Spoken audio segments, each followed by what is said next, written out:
All right, guys, thank you so much for joining us tonight. You are watching Beyond the Physical with myself, and tonight's guest is the lovely Miss Amy Green. She's all the way from New Orleans. She's a paranormal investigator, and she's an awesome lady that I and the Southern Gypsies were very honored to meet not too long ago at Selma Mansion.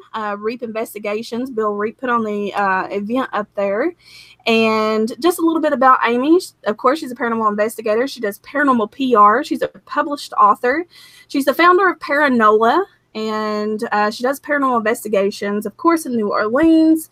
She's been researching and investigating the paranormal for over 20 years. She's conducted over 200 private home and business investigations. She's investigated numerous well-known locations, such as in Texas, Oklahoma, Louisiana, Kentucky, Waverly Hills, the Baker Hotel, the Grandbury Opera House, all kinds of awesome locations. She's all about promoting her group. She's all about promoting other people. She's very supportive of other people. I'm very proud to have you on the show tonight, Amy. How are you? I'm good, thanks. How are you? I am great. Listen, we've been on, I ain't gonna lie, we have been live talking to each other, just bullshitting and, getting to catch up because it has been a while since we've seen each other and just talking about what's coming up. I'm just glad to have you on my first show. You're my little virgin. Oh, okay. So I know, Amy, you have to get up really early in the morning and get on the road. Where are you heading to? I'm headed to Mid-South Paranormal Conference in Louisville, Kentucky. It's going to be all this weekend. It's going to be, from everything that I'm seeing, it's going to be huge this year. It's going to be really exciting. A lot of people going to be there. I'm excited about it. I'm really excited about it. Last year was my first year. This year I'm going back, and I believe this is the 18th year for this, and so it's wow. Yeah, it's Keith puts on a good show. He really does. So he wears himself out, but he puts on a good show for everybody to come and meet and greet. It's a really good networking tool, and you get to meet people that you only hear about on Facebook, or you're friends with them, but you never get to see them, and it's a lot of fun. It really is. Right, yeah, and it sounds like it. I know that Ashley and Misty are going to be down there, and you're only going to get to see Misty for a little bit, but Ashley's going to be out there too, hanging with you guys. I've heard a lot about the convention, and that's exciting. You ain't going to be too awful far from me. Well, it sucks too because Amy's good people, and again, we met at Selma Mansion and we all hit it off immediately. Definitely. And yeah, we got to mess around and we gave away readings and we just read each other and just goofing off, just, having a good time. Now, Amy, I'm very interested to know more about you and the paranormal and your role that you've played in the paranormal because, we did meet, but we haven't got to really talk about our past in the paranormal and, deeper conversations about who we are as women of the paranormal. Mm-hmm, mm-hmm. Yep. I guess it was probably in early 90s. I mean, of course, my major in college was behavioral science. My minor was history, and it kind of my love of history kind of flowed into this. So like the early 90s and everything, I read everything I get my hands on, that had to do with the paranormal and the history behind it, claims of the paranormal and that sort of thing. And then I guess it was in 2000, I met up with a friend of mine in the Dallas-Fort Worth area, and we formed a group, and we started investigating. We started out just investigating places that we had heard about. We would call places that we'd heard about and say, hey, would you be open to an investigation? That's how we started. And then little by little, we, word of mouth got around that we were professional, that we did a good job, with investigating. We were very respectful of the locations that we went. And so over time, it really opened up doors to places that a lot of people hadn't even gotten to investigate, really. That was really, exciting. We had, like, for instance, the Grandbury Opera House. We were the first group ever to get to do a complete overnight investigation there. And that one in the Baker Hotel probably are my two favorites that I've ever done. I've done the Baker Hotel probably 6 or 7 times. Really, really fascinating history behind this place. And then, of course, the Grandbury Opera House was incredible. It was incredibly active. And that was when we were still, we didn't have, I mean, we had the basic EMF meters, but we were still using disposable cameras and just, analog tape recorders to try and get EVP and just, things like that. Yeah, we didn't have REM pods and Ovilus and all of that stuff. We didn't have that. So we just used but we got some really good stuff even with the basic equipment like that. Right. Yeah, I mean, well, and that's the truth of it too. I mean, you don't have to have all this fancy equipment. I mean, of course, if you're going from the scientific point and you're trying to prove something, then yeah, that's cool.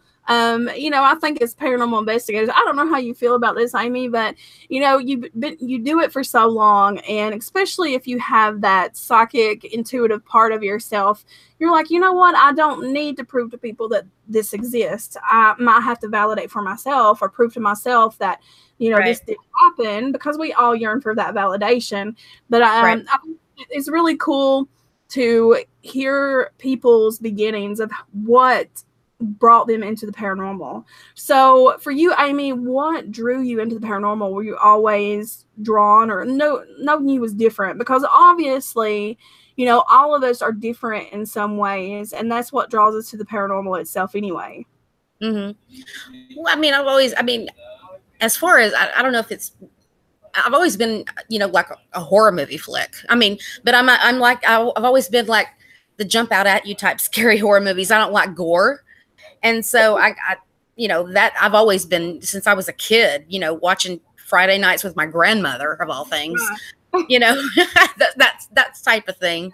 But then I don't know. It's not any one thing that I could put my hand on that actually got me into it. But it's just like, it fit hand in hand with my love of history, because there's so much there. You could read a historical account about something in a certain location, and then just the next step over is, okay, well, that place could be haunted because of the things that happened at that location. And it, like I said, it's not just any one thing. It's just kind of one flowed into the other, and this became a passion for me, and it's fascinated me, obviously, or I wouldn't have spent the past 20 something years. Sorry, I'm showing my age. 20 something years researching something that I'm passionate about, that I firmly believe in. Right. So yeah, like I said, not any one particular thing. It's just a combination of things. Right. And that is, it's awesome because, most people's story begins with, there's something that impacted, or there's I watched a show, I don't know about you, but I watched a show, Amy. That's why I'm in this. Yeah. I've talked about this on a couple other shows that I've done, and I think I was about 5 years old, and there was one night. It's really hard to explain, and I still don't know the meaning behind it or anything like that. Anyway, my grandmother told me something about the Night of the Witches.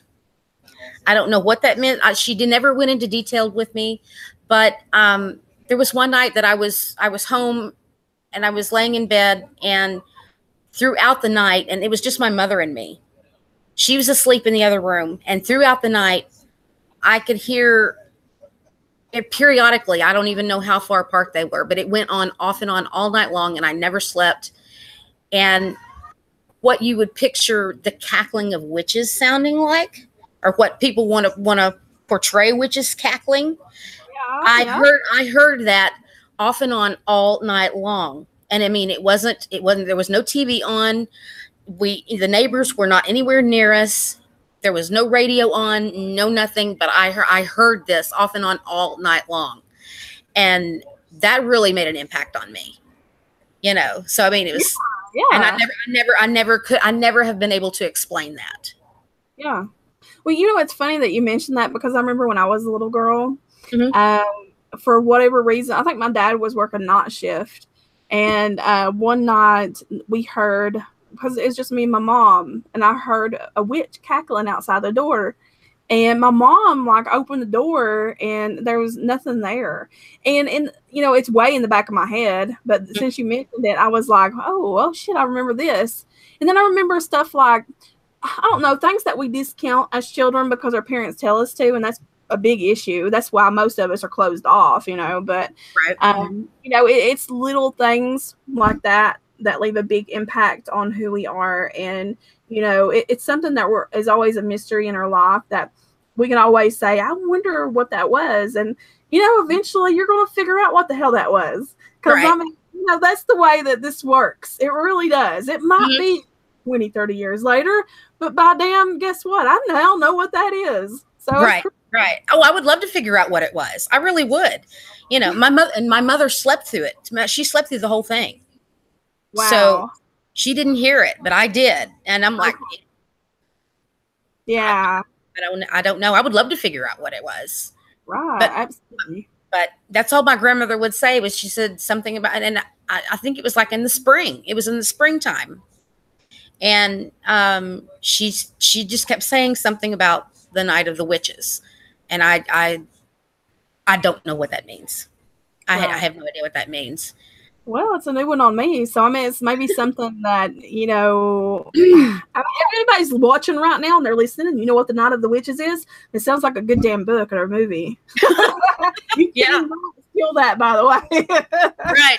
I mean, I've put this out there several times thinking maybe somebody will be able to tell me what it is and what that means. You know, I would love to know. I would love to know what. Heck yeah. Now, Amy, I've got a question for you. Are you originally from New Orleans? No, I'm originally from Dallas-Fort Worth area. What drew you down to New Orleans? What brought you down there?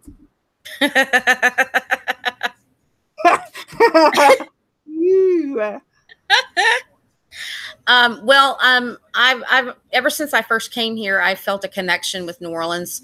This was first time I was ever here, and it was in 1998. I was here with my ex-husband and a friend, and I've always been drawn here. And it just so happened I met somebody, and he happened to live here. And so the opportunity came up, you know, for me to join him here. And that was in 2011. Of course, that didn't last, but it's still, you know, it's New Orleans is just, you know, a part of me. And I was like, why should I leave? Just because we broke up, you know, this is home to me. And so, but that's what brought me here. It's not what kept me here, but it's what brought me here.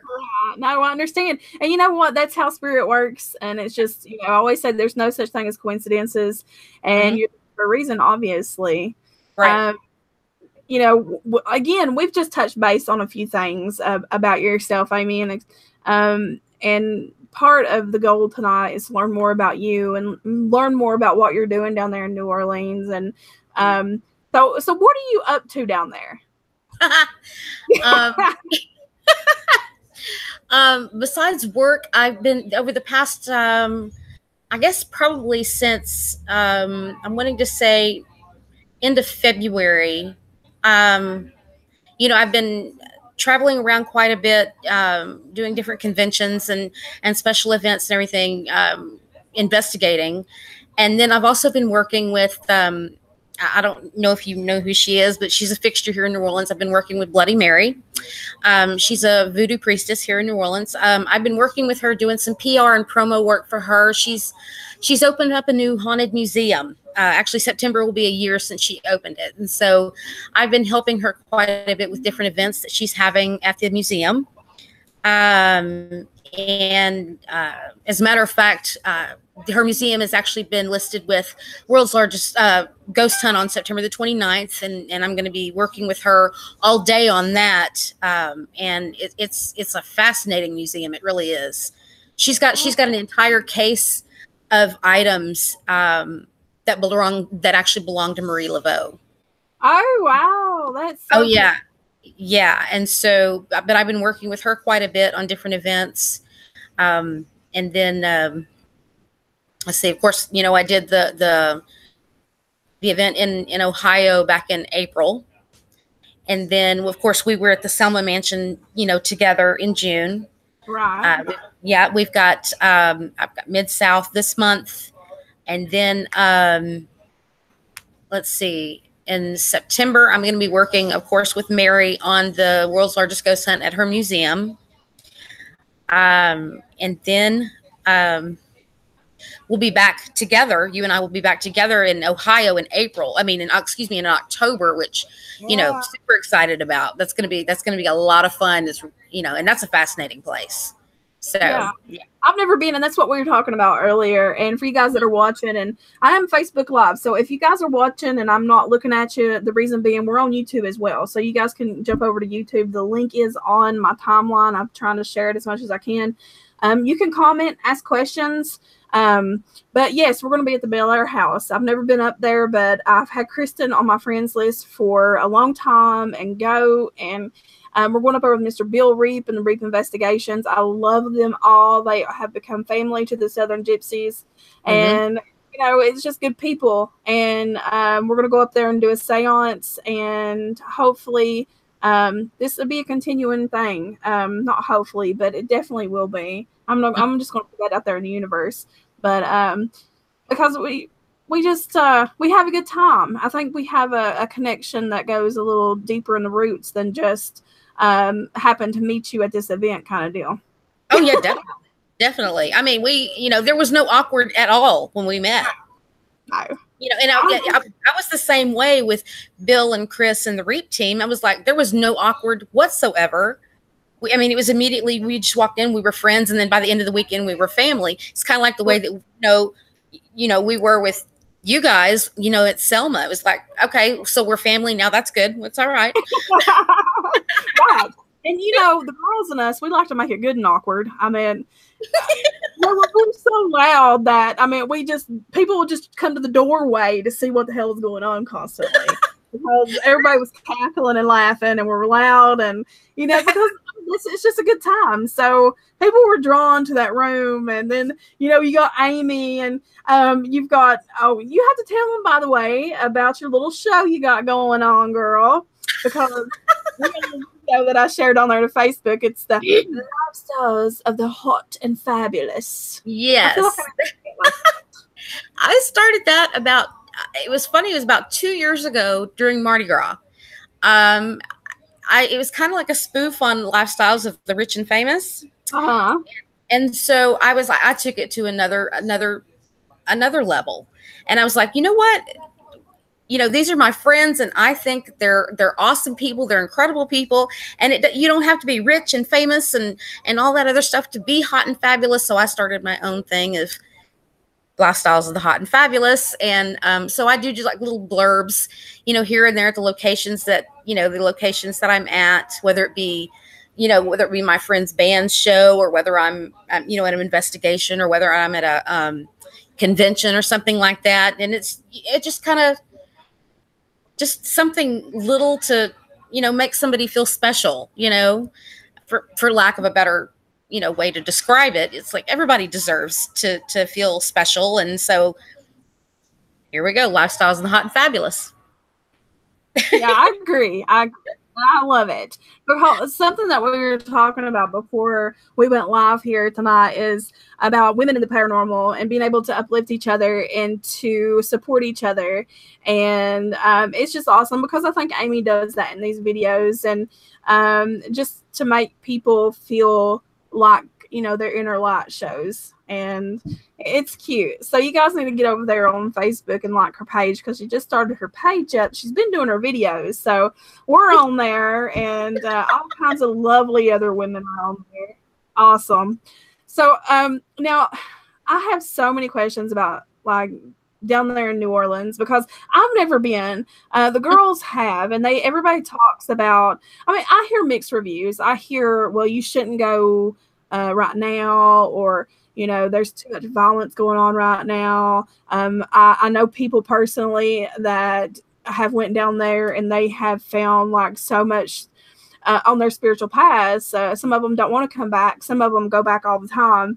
I know I have a cousin who is from Johnson City, Tennessee. Well, she lives in Johnson City, Tennessee, and she actually does a lot of stuff down there in New Orleans. I'm not sure who she does it with, but yeah, I think it's really cool how people can go down to this one city and be so changed by it, or so just, feel at home there. So what do you think makes it that way?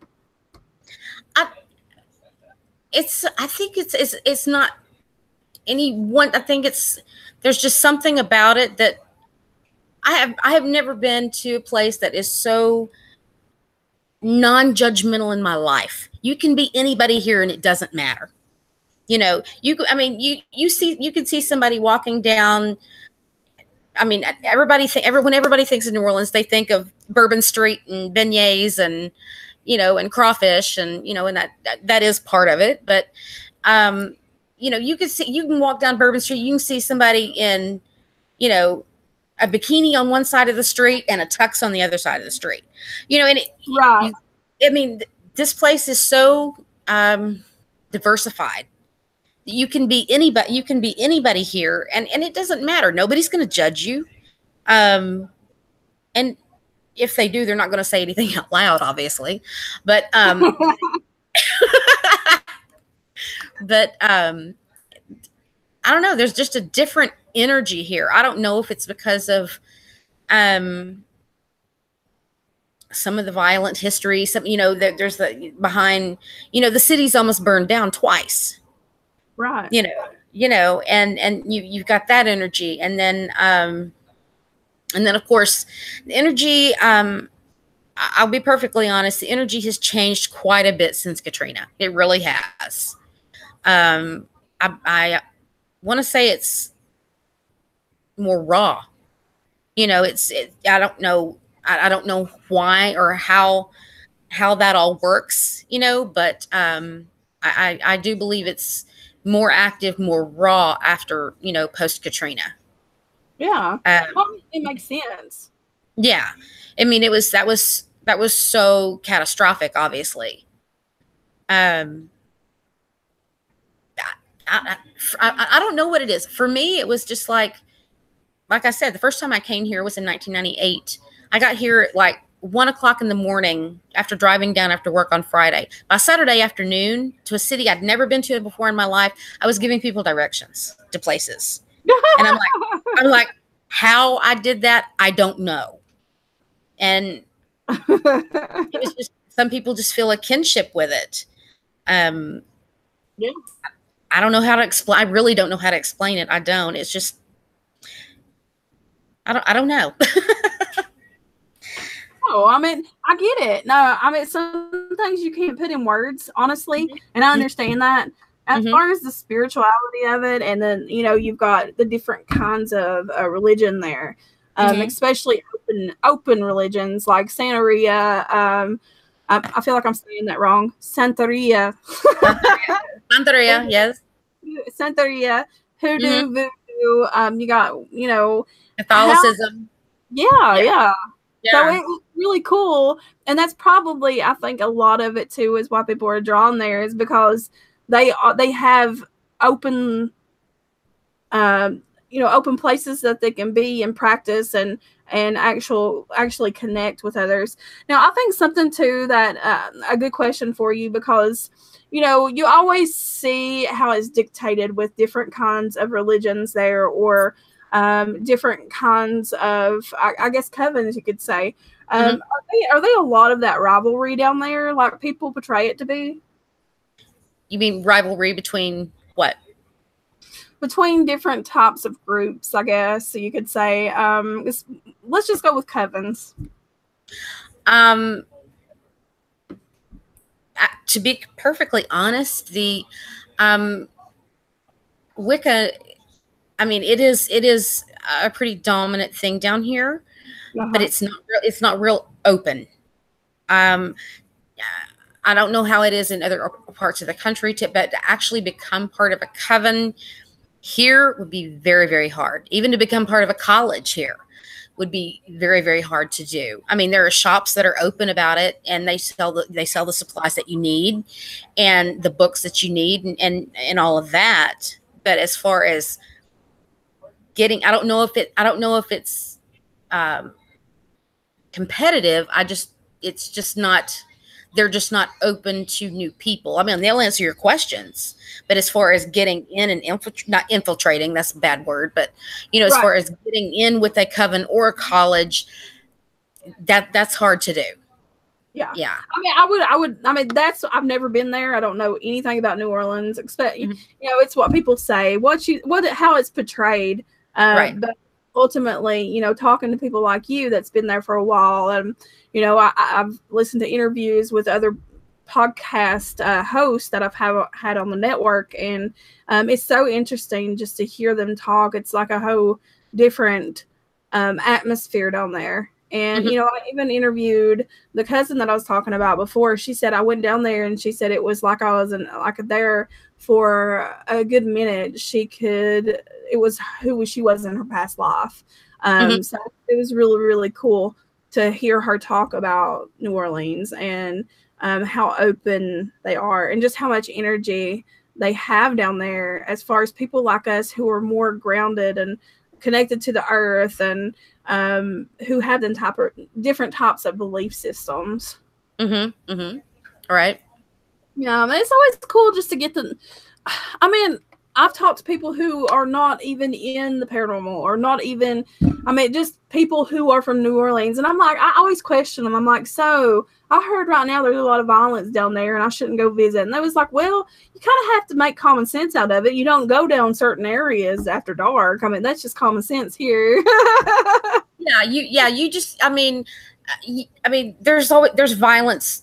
I mean, there's violence everywhere. So you just, you can't come to New Orleans and go down Bourbon Street and just lose your mind. You've got to keep your wits about you, but that's true in any city. You just got to keep your wits about you and make yourself aware of your surroundings and, things like that. And of course the biggest time, of course, that everybody does that is of course Mardi Gras. They come down and a lot of people have a tendency to come down to Mardi Gras and lose their minds. And, you can't do that. You just can't do that. Right. I think it's really cool. Now, did you find it, because I know that you said, I get that certain groups are more off to themselves. You got your front. I get that. This is the front of New Orleans. This is what you're going to get, because it's just, you're going to go and shop, and you're going to, that's how we're going to be. That's going to have our shit. But, you have to go deeper down the rabbit hole to even get, that far into what we're talking about. But, for the people that come down there and people like you that have come into New Orleans, do you feel like you found your place really quickly? Did you have to kind of, I don't know, in the paranormal and that area, did you have to work hard to get noticed or to have someone to accept you or find your people? Yes, in the paranormal, that area down here is very competitive. It really is. And as much as we have the reputation that we do, to actually get in to investigate somewhere is very hard. It's very difficult to get into. There's like the hotels and things like that. Unlike some places, there's not ever going to be a hotel that is going to close down for an investigation. It's not going to happen. This is a tourist market here. Right, exactly. and as far, yeah, it's hard to get into places to investigate here, unless, of course, you have the TV shows and they're going to get big publicity out of it. Oh yeah. That's a given. Oh yeah. So there's actually been very few places here we've actually been able to get into and investigate thoroughly, without running into tourists and things like that. So that part of it is very competitive down here, and it's very hard to get in. I've had my group down here since November of 2012, and and I have people in my group, and we get together when we can. Unless I'm traveling, we have to do a lot of the same in places over and over again. We don't have to, but if we really want to get in there and investigate while we're here, then yeah, you're going to have to do the same places quite a few times. There's one place down here that a lot of people want to get into, and they want to go investigate. But we were said, sure, you can come investigate, but it'll be $3,000 for 3 hours. What the fuck? Yeah, yeah. And I said, okay, thank you. No, we're good. We're good. Yeah, for real. Yeah. So, but we've done.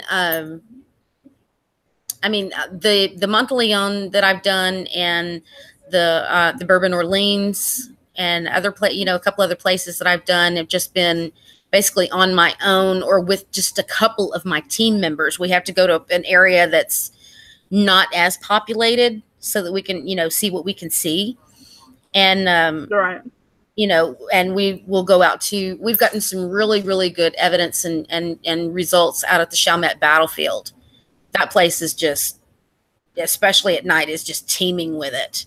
There's a big cemetery out behind the battlefield. We've gotten a lot of really good EVP, and working with the ghost box, we've gotten a lot of really good results out there. And then, of course, since Mary has opened up her museum, there is an apartment that is above the museum that we've been able to investigate several times. And I don't know if you know the story about Zach and Addie. You've actually told me this story, but I'd love for you to tell the story because, well, let's see.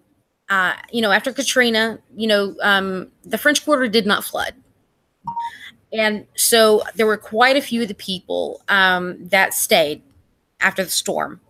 They lived in the quarter. They decided to ride it out and stay behind. Well, Zach and Addie were two of them. And it was pretty much free for all, nobody, they didn't have any bills or anything like that. They cooked on barbecue pits and, just did the best that they could. But then at the same time, there were also a lot of drugs, a lot of alcohol, things like that. In October, the year after Katrina, was just in 2006, Zach and Addie moved into this apartment that is upstairs above Bloody Mary's museum. They got into a really bad argument. Well, he strangled her to death and then dismembered her in the bathtub. And then he, after he did that, he cooked her down. He cooked her, and there's been so many rumors about this that he was eating her, and he had a dinner party and served her for dinner and all that, and that is not true. The only reason that he cooked her down was because that was the only way that he could think of to get rid of the body. Right. Well, this went on for about 11 days. Him doing the cooking, but at the same time he was going out and he was working and doing different things with his friends. This went on for about 11 days. After that 11 days, he couldn't live with it anymore, and he went and fell off the roof of the Omni Orleans Hotel onto the parking garage below it. He let himself fall and killed himself. And then when it got reported, the police went and found him, found the note in his pocket where he had completely confessed to what he had done, gave the address of where he had done it, and had his dog tags in there so they could identify him. And that's when they went to that apartment and they found her. Mm-hmm. Parts on top of the stove, in the refrigerator, in the oven. And it was very, very brutal. It really was. So, people have lived in this apartment since they lived there. But now, like I said, there was about 3 years ago, there was this building is like about 200 years old that it's in. And about three and a half years ago, there was a fire. It started downstairs, and anyway, so nobody has lived in this apartment since the fire about 3 years ago. But downstairs from them, where the museum is, was a voodoo temple. Right. You know, and there's been speculation over the years of, you know, that's the biggest mystery, is that he was supposedly crazy about her. What finally drove him to the point of, you know, he took her life, you know. Right. Some say it was PTSD from his service in Afghanistan. Some say that, you know, he was possessed. Some say that it was, residual energy from the voodoo temple. It's all speculation. Nobody knows for sure. We probably will never know, Right. You know. But it's a very tragic story, and that's part of her museum. Wow. So that's the story about Zach and Addie. It's very sad. It is very sad. And I remember you telling us about it up in Selma. Yeah. And I was intrigued by it. I mean, me and Ashley was sitting there with you while we were talking about it. And, I think as someone is just intrigued with, like, just how could a human being do that to another human being? Mm-hmm. But again, it being where it is. And like you said, there's so many different speculations on what caused him to initially just go that far as to kill her and cut her up. And I mean, it takes some, lack of human emotion to do that to someone. Mm-hmm, so, I mean, it makes you really wonder. And I'm really interested in getting to come down there and visit the museum and getting to look around New Orleans and just getting, I guess, to feel what everybody else has felt coming down there, Right. I'm excited about it. I'm excited for you guys to come down. It's gonna be a lot of fun. It's gonna be, anything, that's what I tell people if they've never been here before. Come up with a list of things that you've heard about or you want to do or something like that, and I'll take you. And one thing that I really try and stress to people, I mean, yes, everybody automatically thinks, like I said, you think of New Orleans, you think of Bourbon Street. Yeah. There's so much more to this city than just Bourbon Street. There's so many different historical places and parks. I mean, huge parks and museums and, and the Garden District and all that. If you're bored in New Orleans, it's your own making. I'll put it that way. Yeah, for sure. When we were talking previously in some of the locations, just talking about the paranormal itself, and recently, was it last year that you come up to St. Albans or the year before? It was last November of 2017.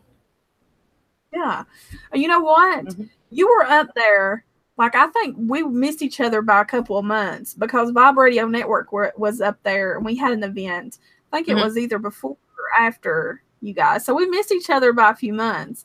But, me and Amy was talking about St. Albans Sanatorium in Radford, Virginia. And most everybody knows that knows me personally. I've spent a lot of time up there and very well versed with it. But me and Amy were talking about some of the locations and just the energy that dwells there. And, a point that I brought up and that, both me and Amy agreed on is how in locations, even if you're just visiting, you can't really get a feel for it if you're there for just one day.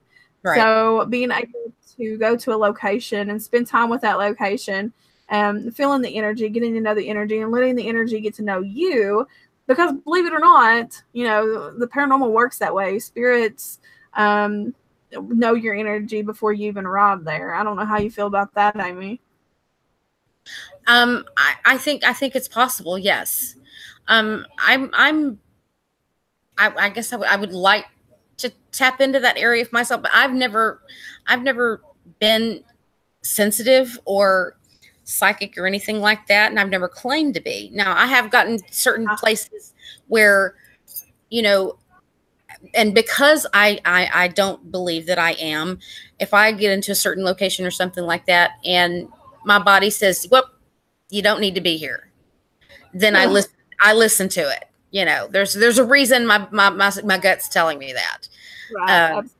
But it's like, I mean, anywhere that I've been, any of the investigations that I've been on, and any of the locations I've been to, if I have permission to be there, I'll go wherever. I don't care. I'll sit in the dark by myself. I don't care.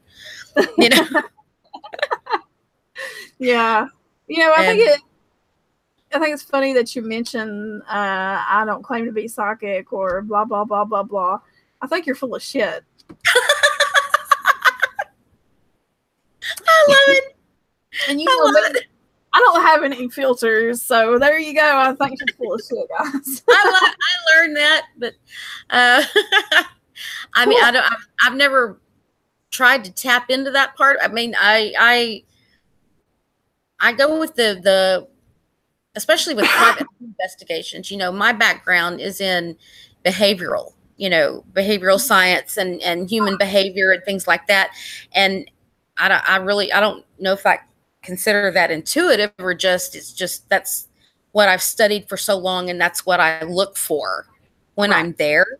I guess that's what I look at it as, because I've studied that type of thing for so long. But there are some situations where, I'll get something strange. It's interesting. Okay, at St. Albans, I'll give you an example. Okay, there was this one room that I was drawn to, and I went over there. I went off by myself, and it's this room. I'm sure you're familiar with it. It's got all of these almost like textbook pages, like glued to the wall, or something like that. Something drew me to that room, and so I went in that room, and I'm looking down the wall, and I'm looking at all these things, and then all of a sudden, my mind goes, "What is that?" And it just so happens that at the very end of at the end of that wall, there was like a textbook picture or encyclopedia picture of Andrew Jackson, who is a distant relative of mine. Oh, shit. And not only that, but it was Andrew Jackson, and they were talking about the Battle of New Orleans. Oh, wow. That's what the page was talking about, was him and him in his role in the Battle of New Orleans. Yeah, you're talking about the room where we have our stuff set up. They've got the door that we done for Paranormal PR. We all signed. And I think the wall behind it is like a green color. Yeah. Yeah. That's. It's funny you mentioned that room. I'm never drawn to it, but it's interesting. I'm always drawn to like the alcohol isolation shit, and a lot of people want to go straight down to the bowling alley because they've heard all kinds of stories. Or Jacob's room. Jacob's room is really famous, but yeah, it's a really cool location, and I think anybody should go and check it out. And they're always having cool events. They got the Tennessee Wrath Chasers there, which now they're, just individually all kind of branched off, but they're good guys. And where else have you been up in Virginia, Amy? St. Albans is the only place I've been in Virginia. Girl, we gotta get you to the Nickerson Sneed. Yes. I'm like, I'm all about. Let's go wherever. I don't care. Let's go. You need to come out to Prairie Plantation too. We're going out there in September, and Bill and them just got back from there. It's an awesome location, and I think you would love it. And it's right off the ocean. Oh, wow. See, I was supposed to go with them, and I had some stuff come up, and I wasn't able to go to there. But I still want to go there. It would be fascinating for me. So, But it is. It very much so is. You know what? I didn't get to spend much time at the plantation itself because we had an event and we were like, it was in and out kind of deal. But while we were there, Heather gave us a tour. And as we were standing there, you could feel the energy of this woman. It has a really cool history. And, you know, that's what's really cool. And, I asked you the question of how hard is it as a paranormal investigator in New Orleans to actually get to establish yourself, and you said it was hard, and I could see that. I understand that because there's a lot of history there in New Orleans, not just for most things, but just there's a big, I mean, obviously there's some deep history. There's probably history that a lot of people don't even realize that took place there in New Orleans. Just being able to go down there and as paranormal investigators, I'm sure there's groups everywhere down there. Yeah, there's quite a few. Now we have, excuse me, we have a lot of groups that actually come into New Orleans, but I'm finding that a lot of them are actually out, like in the northern part of Louisiana, northern part of Louisiana on into Mississippi, things like that. That's I'm finding more of those groups in those areas. Yeah, but to establish yourself here in New Orleans proper is, it's very competitive down here. Yeah. I mean, anytime anybody asks, here's where I'm from, first question they ask me, have you been to the Myrtles? Yes, I've been to the Myrtles. Yes, I've been to the Myrtles. Yes. But I guess that's automatically what people think when they hear Louisiana, the Myrtles. Okay, well, yeah, been there. So, yeah. Now, I mean, I know you do more than more than just the paranormal. I know you're art, and you also are an author. So, what kind of books do you write? The first 3 books I co-wrote with my friend Pam. They're paranormal fiction. They're loosely based on investigations that we've done, and we just that's what makes them fiction. We just kind of add a little bit of juice to it. Gotcha. Yeah, the first one is published. We're actually in the process of trying to find a new publisher because our contract has run out with our current publisher. So we're looking for someone to do that. And the second one, I'm actually working with a friend of mine who has a production company in LA, who actually thinks the second book would be a better screenplay than it would be a book.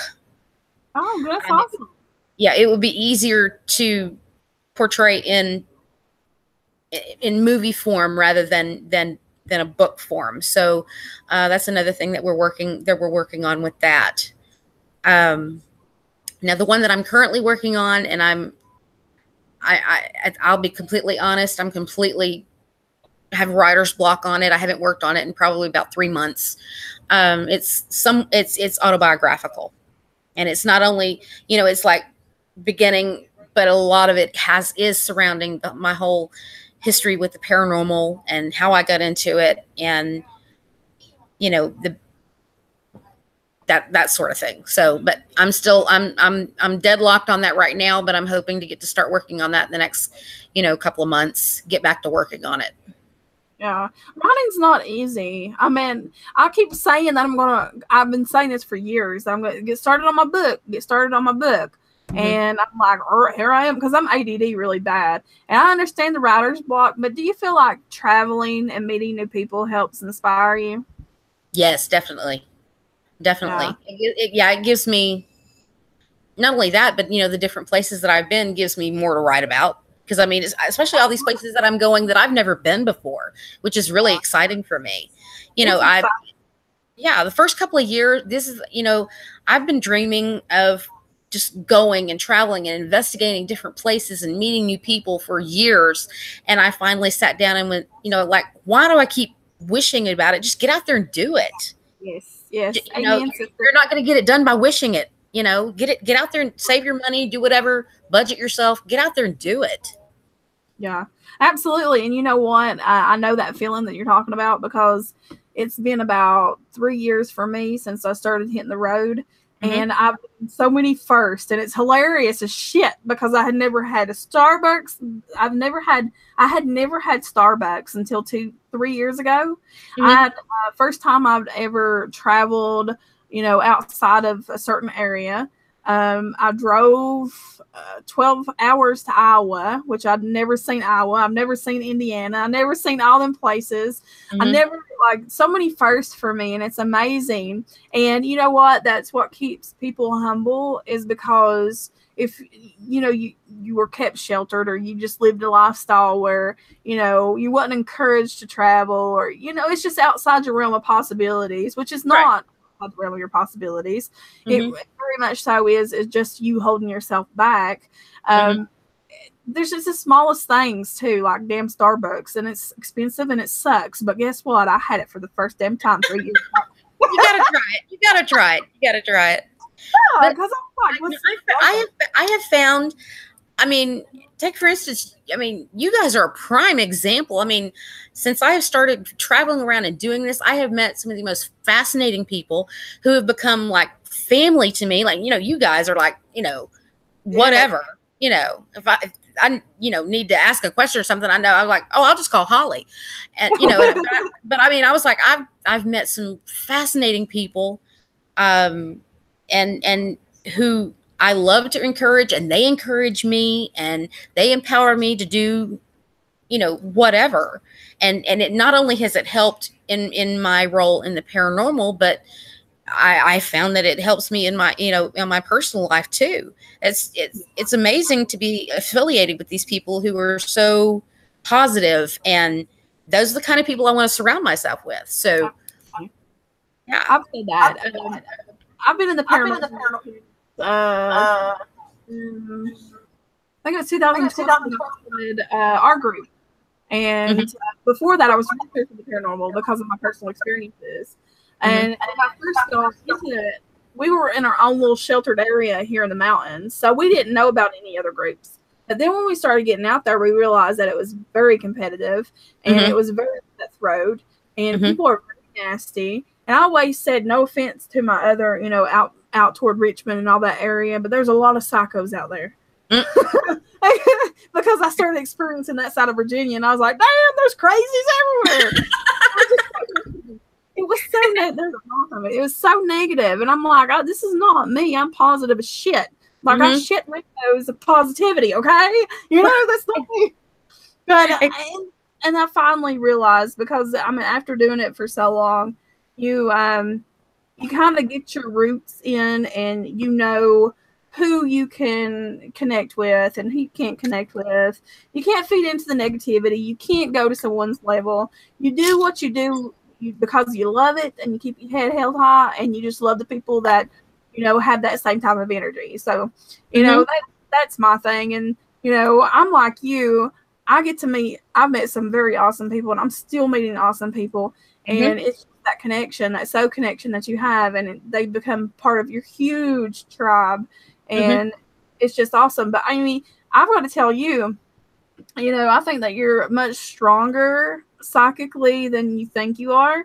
And that's something that you should absolutely tap into, because ever since that I've met you, and I've actually read your witch ruins, it's just, I feel that with you very strongly. See, I don't even know where to begin on that. I really don't. Now, my daughter is very much so. Yeah. Oh, sorry, I was looking at Daniel.